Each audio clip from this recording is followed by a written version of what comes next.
नमस्कार, मैं सुमन शर्मा। आप देख रहे हैं विश्व सेवक समाचार।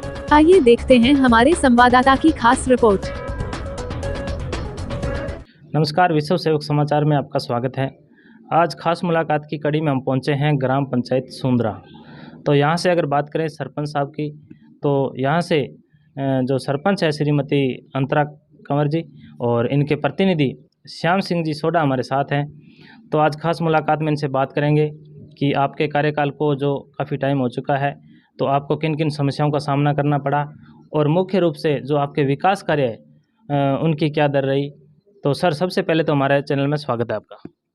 जय हिंद, जय भारत। आप भाई लोग यहाँ तक आए हो, उसका आपका हार्दिक स्वागत, हार्दिक अभिनंदन।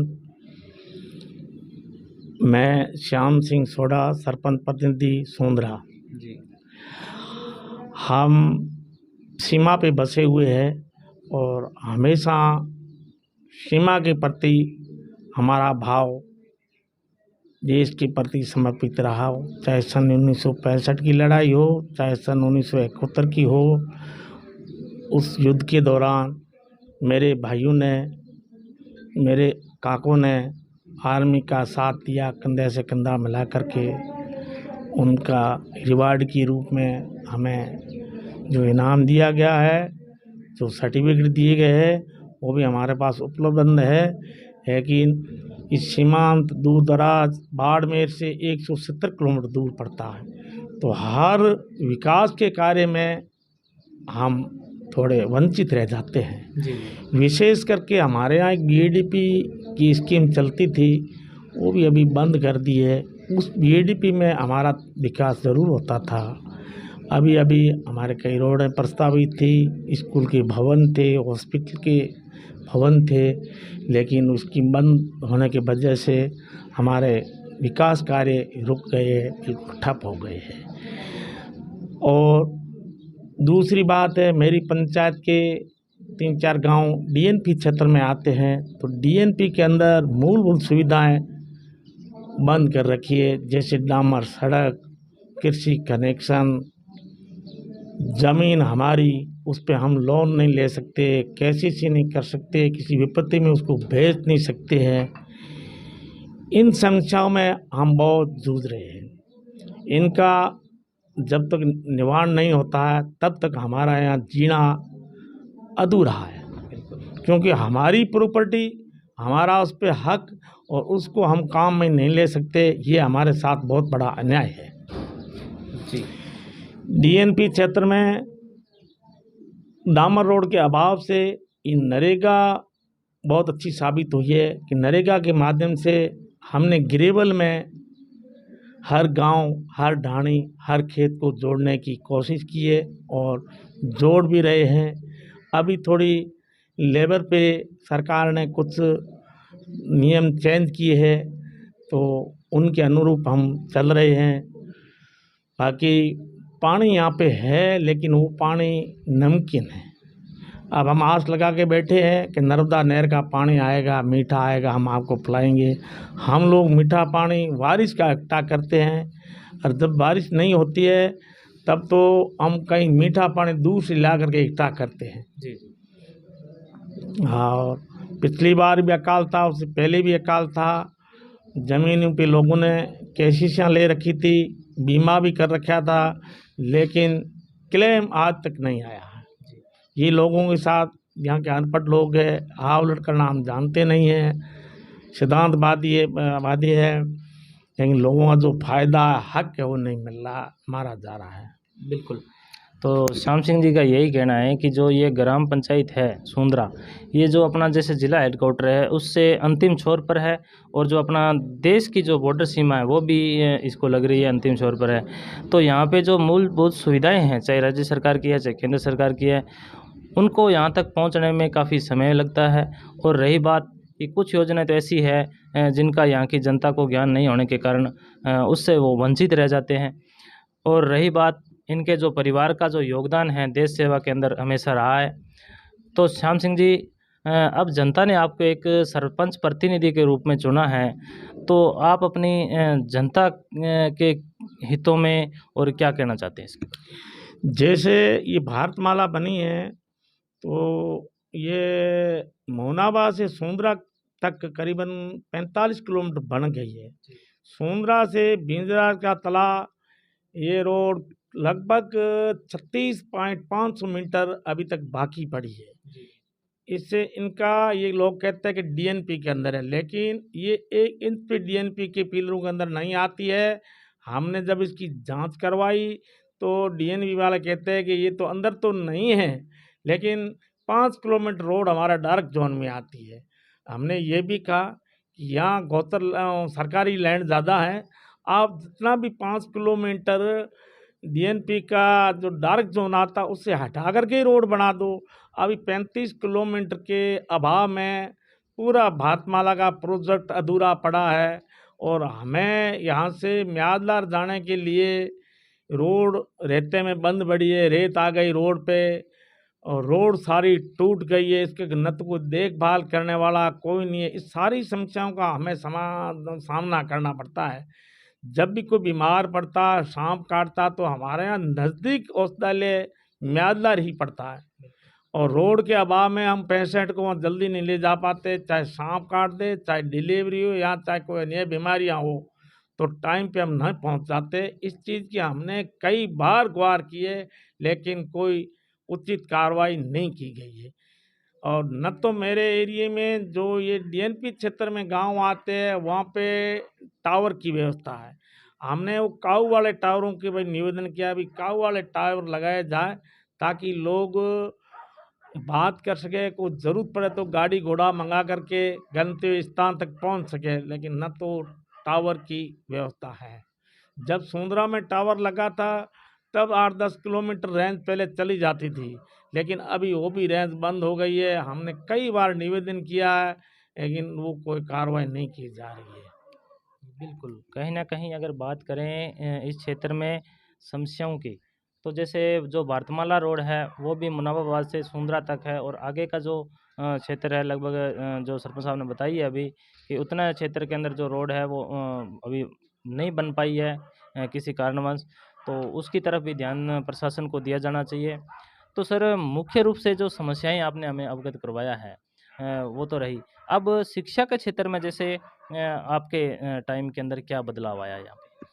शिक्षा में मेरे गांव में सीनियर हायर सेकेंडरी स्कूल है, लेकिन टीचर पूरे नहीं है, पूरा स्टाफ नहीं है। स्टाफ की कमी से पढ़ाई अच्छी तरह से नहीं होती है। फिर भी यहाँ जो लगे हुए टीचर है बेचारे मेहनत करते हैं। इस साल रिजल्ट भी ठीक रहा, लेकिन जितने होने चाहिए वो टीचर नहीं है। मेरे ख्याल से टोटल 15 का स्टाफ है, लेकिन 4-5 ही टीचर है। न बाबू है, न चपरासी है। इसलिए मेरी पंचायत में अध्यापकों का भयंकर अभाव है। एक तो स्वेच्छा वाला मामला किया, इससे लोग हर आदमी अपने गांव के सुविधा के नज़दीक जाना चाहता। इतनी सुविधा यहाँ है नहीं, इसलिए लोगों को जब स्वेच्छा से कहते तो ट्रांसफ़र करवा के चले जाते हैं। यहाँ जो लोग लगे उन पे कम से कम 5 साल का प्रतिबंध लग जाए कि 5 साल तक तुम रहोगे तो हम बॉर्डर पे रखेंगे। ऐसी कुछ शर्तें लगा के यहाँ लगाया जाए तो वो लोग यहाँ रहेंगे और पढ़ाई में सुधार हो सकता है। बिल्कुल।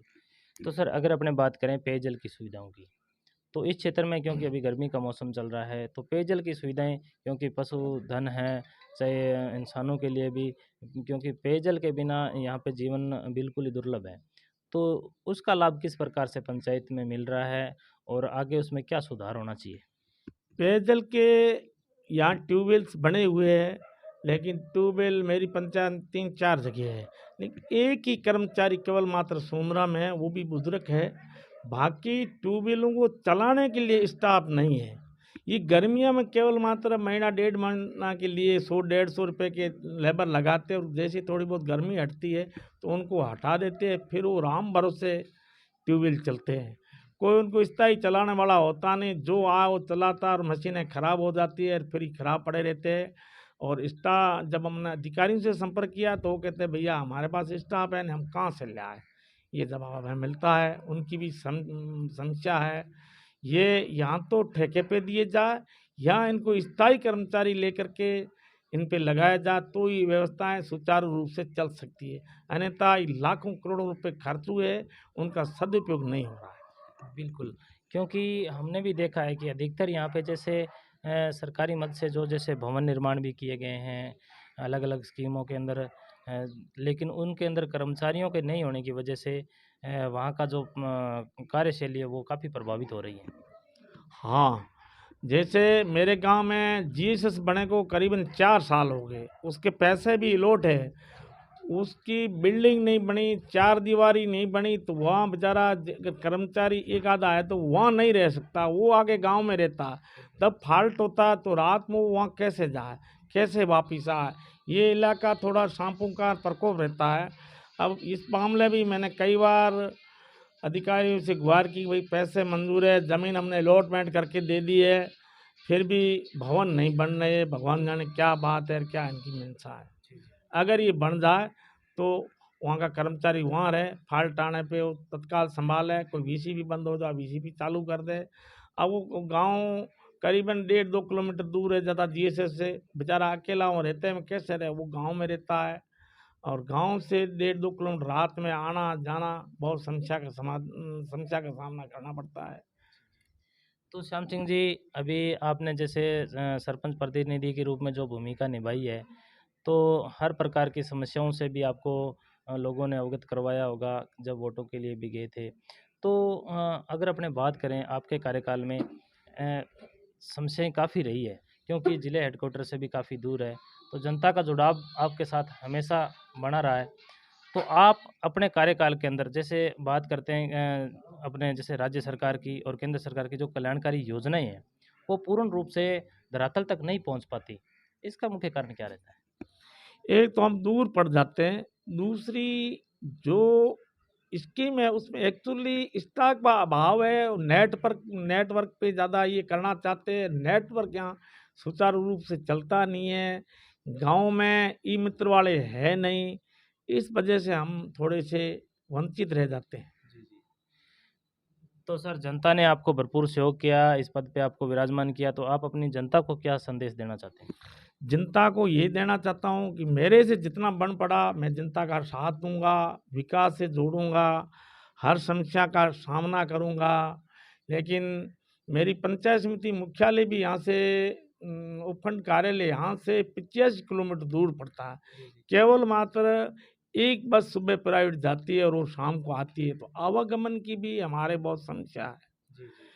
तो इन समस्याओं की वजह से हम थोड़े वंचित रह जाते हैं। आजकल विज्ञान का युग है, ई मित्र की दुकानें यहाँ है नहीं, इतने जानकार बच्चे भी नहीं हैं कि सारा काम जितना भी होता है ऑनलाइन होता है।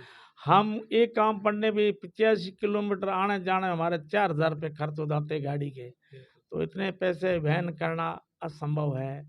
दूसरा, मेरे यहाँ इलाका है ये पशुपालन इलाका है, यहाँ डॉक्टर की पोस्ट भी है, भवन भी बना हुआ है, लेकिन कई सालों से डॉक्टर का पद खाली पड़ा। एक कंपाउंडर है, उसको गांव ढाणियों में बेचारे साधन के अभाव में उसको आने जाने में बहुत परेशानी भी रहती है।